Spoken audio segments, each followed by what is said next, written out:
राजस्थान में एक पुराने महल है जहां सदियों से राजा महाराजाओं का शासन रहा था। लेकिन इस महल का एक कमरा ऐसा था जिसके बारे में किसी को ज्यादा जानकारी नहीं थी।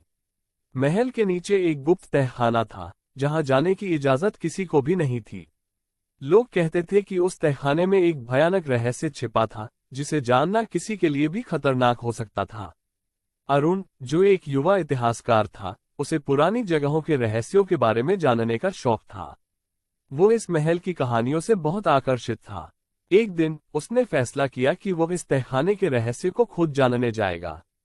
महल के केयरटेकर ने उसे वहां जाने से मना किया, लेकिन अरुण ने उनकी बातों को नजरअंदाज कर दिया और रात के अंधेरे में महल की ओर निकल पड़ा। रात के वक्त महल का माहौल और भी डरावना हो गया था।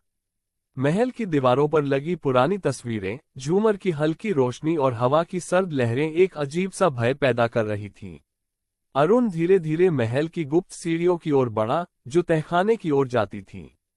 जब वो सीढ़ियों से नीचे उतरा तो उसे एक बड़ा दरवाजा दिखाई दिया जो लोहे की जंजीरों से जकड़ा हुआ था।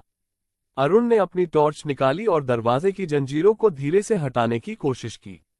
दरवाजा खुलते ही एक ठंडी हवा का झोंका उसके चेहरे से टकराया, जिससे उसकी रीढ़ की हड्डी में सिहरन दौड़ गई। अरुण ने अपने डर को काबू में रखा और दरवाजे के अंदर प्रवेश किया। अंदर घना अंधेरा था और हवा में सड़ी हुई चीजों की बदबू फैली हुई थी। जैसे ही उसने टॉर्च की रोशनी इधर उधर की, उसे दीवारों पर अजीब अजीब से चित्र दिखाई दिए। उन चित्रों में पुराने जमाने के राजा महाराजाओं के साथ कुछ डरावने चेहरे बने हुए थे। अरुण को तहखाने के एक कोने से किसी के चलने की आवाज सुनाई दी। उसने सोचा कि शायद कोई चूहा होगा, लेकिन तभी उसे किसी के हंसने की धीमी धीमी आवाज आई। उसकी धड़कनें तेज हो गईं। वो धीरे धीरे उस आवाज की दिशा में बढ़ने लगा। जब वो तहखाने के सबसे गहरे कोने में पहुंचा तो उसे एक पुराना और बड़ा बक्सा दिखाई दिया। बक्सा धूल और मकड़ी के जालों से भरा हुआ था। अरुण ने बक्से के ऊपर लगी पुरानी चिट्ठी को पढ़ने की कोशिश की, जिस पर लिखा था, जो भी इसे खोलेगा उसके लिए मौत का दरवाजा खुल जाएगा। अरुण को लगा कि यह सिर्फ एक डराने की कोशिश है। उसने हिम्मत की और बक्सा खोलने की कोशिश की। जैसे ही बक्सा खुला, एक भयानक चीख पूरे तहखाने में गूंज उठी।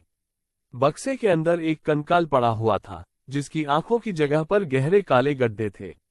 अरुण ने जैसे ही बक्से के अंदर झांका, उसे ऐसा महसूस हुआ कि कोई उसके पीछे खड़ा है। उसने पीछे मुड़कर देखा तो उसके सामने एक महिला का भयानक साया खड़ा था। उसकी आंखों में आग सी जल रही थी और उसका चेहरा बेहद डरावना था। अरुण डर के मारे अपनी जगह से हिल भी नहीं पा रहा था। महिला ने एक धीमी आवाज में कहा, क्यों आए हो यहाँ? ये जगह तुम्हारे लिए नहीं है। अरुण ने भागने की कोशिश की, लेकिन तहखाने के दरवाजे अपने आप बंद हो गए। अब वो चारों ओर से बंद हो चुका था।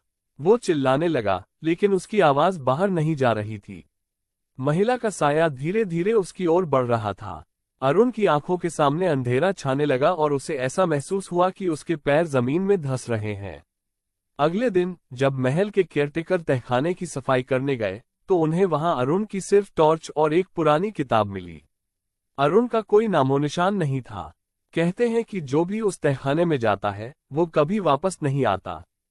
उस दिन के बाद लोगों ने महल को पूरी तरह से बंद कर दिया और उसे शापित महल के नाम से पुकारा जाने लगा। सीख, हर रहस्य जानने योग्य नहीं होता। कभी कभी कुछ रहस्यों को रहस्य ही रहने देना चाहिए, क्योंकि उनकी सच्चाई जानने का खामियाजा बहुत भारी हो सकता है।